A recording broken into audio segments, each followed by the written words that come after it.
मन को जो मार दे वो मंत्र, मन की जिससे मृत्यु घटित हो जाए वो मंत्र। और मन जब नहीं रह जाता तो तुम्हारे और शरीर के बीच जो सेतु है वो टूट जाता है। मन ही जोड़े हुए है तुम्हें शरीर से। अगर बीच का सेतु, बीच का संबंध टूट जाए तो शरीर अलग, तुम अलग हो जाते। और जिसने जान लिया अपने को शरीर से अलग और मन से सुन, वो शिवत्व को उपलब्ध हो जाता है, वो परम केवली। इसलिए मंत्र को समझने, मंत्र की परिभाषा जिससे सिर ही खो जाए, मन न बचे। और ये जो परतें हैं शरीर की, मन की, इनको काटने की विधि, एक एक कदम बढ़ना जरूरी और धैर्य रखना होगा, क्योंकि मंत्र बहुत धीरज का प्रयोग है। अधैर्य जिनके मन में बहुत ज्यादा है, उन्हें मंत्र से लाभ न होगा, नुकसान हो सकता है। इसे पहले समझ लो, क्योंकि वैसे ही तुम काफी परेशान हो। मंत्र और एक नई परेशानी बन जाएगी अगर अधैर्य हुआ। तो मंत्र के साथ अत्यंत धैर्य चाहिए, अन्यथा उस झंझट में मत पड़ना। जिससे दवा को मात्रा में लेना होता है। ये मत सोचना कि पूरी बोतल इकट्ठी पी गए तो बीमारी अभी ठीक हो जाए। उससे बीमार मर सकता है, बीमारी न मरेगी। उसे मात्रा में ही लेना। और मंत्र की मात्राएं बड़ी होम्योपैथिक हैं, बड़ी सूक्ष्म। तो बहुत धैर्य की जरूरत है, वो पहली जरूरत है। फल की बहुत जल्दी आकांक्षा मत करना, वो जल्दी आएगा भी नहीं, क्योंकि ये परम फल है। ये कोई मौसमी फूल नहीं है कि बोया और 15 दिन के भीतर आ गया। जन्म जन्म लग जाते हैं। और एक कठिन बात जो समझ लेने की वो ये कि जितना धैर्य हो उतने जल्दी फल आ जाएगा, और जितना अधैर्य हो उतनी ज्यादा देर लग जाएगी। एक आदमी जा रहा था रास्ते से, उसका जूता उसे काट रहा था, जूता छोटा था। वो जूते को गालियां दे रहा था और बहुत परेशान था। नसरुद्दीन ने उससे पूछा कि मेरे भाई, इतना तंग जूता कहां से खरीदा? वो आदमी वैसे ही चला बना था, वैसे ही क्रोध में था। उसने कहा जूता कहां से खरीदा? इस झाड़ से तोड़ा। नसरुद्दीन ने कहा मेरे भाई थोड़ी देर रुक जाते तो पैर के नाप का तो हो जाता। कच्चा तोड़ लिया। मंत्र कभी कच्चा मत तोड़ना, नहीं तो बुरे फंस जाओ। जूते को तो कोई फेंक दे, मंत्र को फेंकना बहुत मुश्किल है, क्योंकि जूता तो बाहर है, मंत्र भीतर होता है। और अगर गलती से मंत्र में फंस गए तो निकालना बहुत मुश्किल हो जाता है। बहुत से धार्मिक लोग पागल हो जाते हैं। उसका कारण है मंत्र में फंस गए, कुछ जल्दी कर ली तोड़ने की, फल पक नहीं पाया था, कच्चा ले गए। पक्के तो फल बहुत मीठा हो जाता, कच्चा बहुत तिक्त होगा, बहुत कड़वा होगा, जहरीला होगा। पहली परत है शरीर। तो मंत्र का पहला प्रयोग शरीर से शुरू करना जरूरी, क्योंकि वहीं तुम हो, वहीं से इलाज शुरू होगा। अगर तुमने वो परत छोड़ के मंत्र का इलाज शुरू किया तो बीमारी तुम्हारे रह जाएगी, मिटेगी नहीं। कल नहीं परसों कच्चा फल हाथ आएगा। ध्यान रखना, यात्रा वहीं से शुरू की जा सकती है जहां तुम खड़े हो। कहीं और से यात्रा की वो सपना है। तुम अभी शरीर हो, तो अभी मंत्र को शरीर से ही शुरू करना होगा। विधि को समझ लो। पहले 10 मिनट शांत बैठ जाना। शांत बैठने के पहले, क्योंकि शांत बैठना आसान नहीं, 5 मिनट नाचना, उछलना, कूदना, और दिल खोल के उछलना, कूदना, नाचना, ताकि शरीर के भीतर रग रग रेसे रेसे में जो रेस्टलेसनेस, वो जो बेचैनी है वो निकल जाए। तभी तुम 10 मिनट शांति से बैठ पाओगे। शांति से बैठने के लिए ये जरूरी रीजन। 10-5 मिनट जितना तुम्हें ठीक लगे, जितनी तुम्हारी बेचैनी हो उस हिसाब से तुम नाचना, कूदना, डोलना, शरीर को सब तरफ से हिलाना, ताकि 10 मिनट शरीर हिलने की आकांक्षा न करे, उसकी हिलने की तृप्ति कर देना। 10 मिनट शरीर को हिलाना, डुलाना, नाचना, कूदना, दौड़ना, फिर बैठ जाना और फिर बैठ जाना बिल्कुल फिर 10 मिनट अब शरीर न हिले। आंख आधी खुली रखना और उचित होगा कि प्रयोग खुले में मत करना, बंद में करना। छोटा कमरा हो, बंद हो और बिल्कुल खाली हो, वहां कोई भी चीज ना हो। इसलिए मंदिर, मस्जिद या चर्च बहुत अच्छा है, जहां कुछ भी नहीं, कोई सामान नहीं। या घर में एक कोना साफ कर लेना जहां कुछ भी नहीं, वहां देवी देवताओं को भी मत रखना, वो भी उपद्रव, वहां बिल्कुल खाली कर देना। बस खालीपन ही एकमात्र परमात्मा है, बाकी सब चीजें मन का ही खेल। कमरे को बिल्कुल खाली रखना, जितना शून्य हो उतना अच्छा, क्योंकि इसी शून्य के भीतर तलाश है। ये कमरा तुम्हारे भीतर शून्य का प्रतीक हो और छोटा हो, क्योंकि मंत्र में उसका उपयोग है, और खाली हो उसका भी उपयोग है। आंख आधी खुली रखना, क्योंकि जब आंख पूरी खुली होती है तो तुम दरवाजे पर खड़े हो, अपने मकान के पीठ मकान की तरफ, मुंह संसार की तरफ। एकदम से पीठ न मुड़ेगी, एकदम से परिवर्तन आसान नहीं। तुम सिर्फ आधी आंख खोलना, आधा संसार की तरफ बंद और आधा अपनी तरफ खुले। आधी आंख खुले होने का यही अर्थ है कि आधा संसार देख रहे हैं, आधा अपने को। यहीं से शुरू करना और जल्दी की कोई आवश्यकता नहीं। आधी आंख जब खुली होती है तो तुम एक तंद्रा जैसी स्थिति अनुभव करोगे। तो अपनी नाक के शीर्ष भाग को देखते रहना, बस उतनी ही आंख खोलनी, एकाग्रता नहीं करनी है। शांत भाव से नाक का अगला हिस्सा दिखाई पड़ रहा है, नासाग्र दिखाई पड़ रहा है। तब ओम का पाठ जोर से शुरू करना, शरीर से, क्योंकि शरीर में तुम हो। तो जोर से ओम की ध्वनि करना कि दीवार के कमरों से टकरा के तुम पर गिरने लगे। इसलिए खाली जरूरी, खाली होगी तो प्रतिध्वनि होगी, जितनी प्रतिध्वनि हो उतनी लाभ की। इसलिए अगर तुम ईसाइयों का कैथेड्रल देखे हो तो वो मंत्र के लिए बनाया गया था। वहां कुछ भी बोलो तो ध्वनि हजार हो के तुम्हारे ऊपर लौट आती। हिंदुओं ने मंदिर बनाया था अर्ध व्रत में, सिर्फ इसीलिए कि उसकी कुंभज में ध्वनि टकरा के वापस लौट आएगी। वृत्ताकार वस्तु से कोई भी ध्वनि बाहर नहीं जा सकती, भीतर लौट आती। वो मंत्र के लिए था।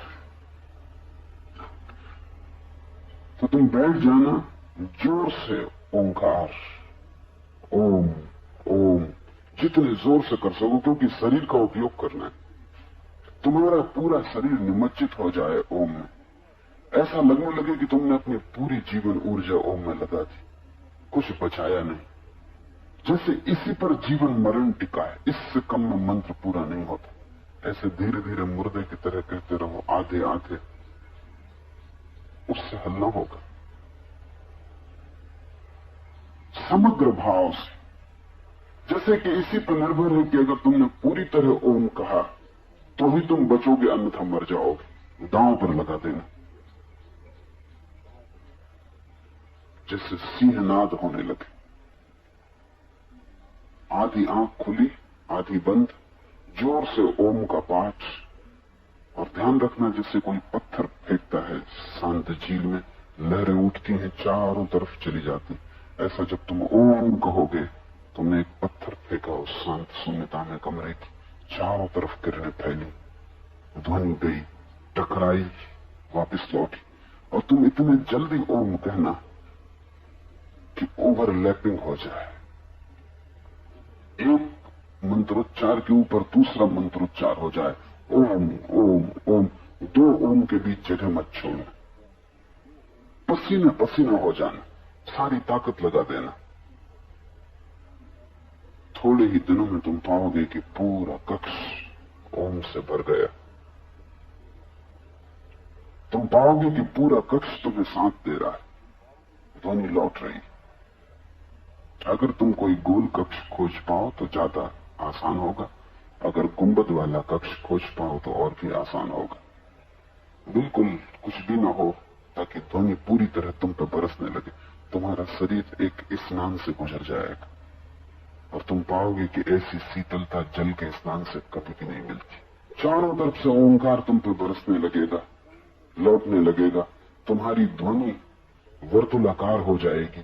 तुम पाओगे शरीर का रोआ रोआ प्रसन्न हो रहा है, रोए रोए से रोग झड़ रहा है, शांति स्वास्थ्य प्रगाढ़ हो रहा है। तुम हैरान होकर पाओगे कि तुम्हारे शरीर की बहुत सी तकलीफें अपने आप खो गई, क्योंकि ये बड़ा गहरा स्नान है और बड़ी गहराई तक इसकी पकड़ और पहुंच। शरीर ध्वनि का ही जोड़ और ओंकार से अद्भुत ध्वनि नहीं। ये 10 मिनट ओंकार का उच्चार जोर से शरीर के माध्यम से, फिर आंख बंद कर लेना, ओंठ बंद कर लेना, जीभ तालू से लग जाए इस तरह मुंह बंद कर लेना कि बिल्कुल बंद है, कोई जगह न बचे, क्योंकि अब जीभ का उपयोग नहीं करना, ओंठ का उपयोग नहीं करना। दूसरा कदम है 10 मिनट तक अब ओम का उच्चार करना भीतर मन में। अभी तक कक्ष था चारों तरफ, अब शरीर है चारों तरफ। अभी तक मकान के भीतर थे तुम, अब शरीर मकान है। दूसरे 10 मिनट में अब तुम अपने भीतर मन में ही गुजाना, ओंठ का, जीभ का, कंठ का कोई उपयोग न करना, सिर्फ मन में ओम ओम। लेकिन गति वही रखना, तीव्रता वही रखना। जैसे तुमने कमरे को भर दिया था ओंकार से, ऐसे ही अब शरीर को भीतर से भर देना ओंकार से, कि शरीर के भीतर ही कंपन होने लगे, ओम दोहरने लगे पैर से लेकर सिर तक।